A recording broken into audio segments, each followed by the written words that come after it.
Nearly all of Canada in red. This map coming from Natural Resources Canada with a June wildfire forecast severity rating of well above average. But according to the BC Wildfire Service, if we look a little bit closer, it's not as bad as we might think.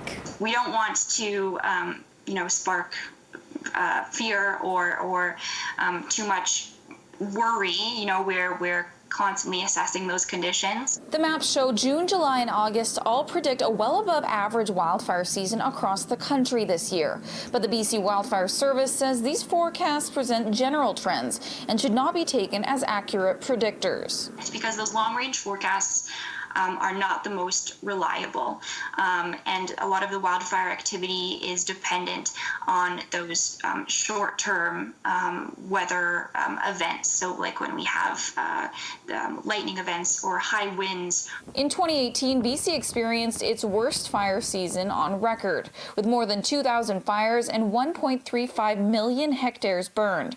Last year, there were predictions BC would be hit hard once again, but wet weather in June led to a much calmer summer. Last month, crews battled a blaze in the Squamish Valley. It's one of just over 100 wildfires the BC Wildfire Service has responded to so far this year. 80% of those fires were caused by humans. Erica Burge with the BC Wildfire Service says spring has had a relatively normal number of wildfires, and as we move into summer, conditions are actually quite promising.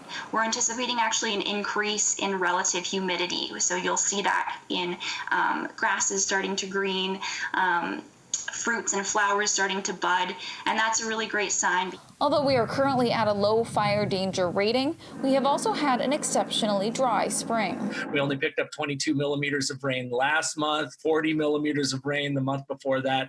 That's less than, 2 months ago, 50% of the average. And this past month in April, we normally see almost 90 millimeters and we only got 22 millimeters of precipitation. That's not much. As far as keeping up to date on where the latest wildfires are, the BC Wildfire Service has launched a new wildfire app, which includes a Near Me function displaying wildfire and other information within a 50-kilometer radius of the user's location. As well, it provides a statistics option so you can see what this year has consisted of so far. It's split up by fire center. You have that capability. You can split it up by fire cause. Finally, as self-isolation requirements ease over the summer, BC Wildfire Service is asking the public to be especially aware of preventing forest fires and to report any wildfires they encounter. In New Westminster, Ashley Burr, City News.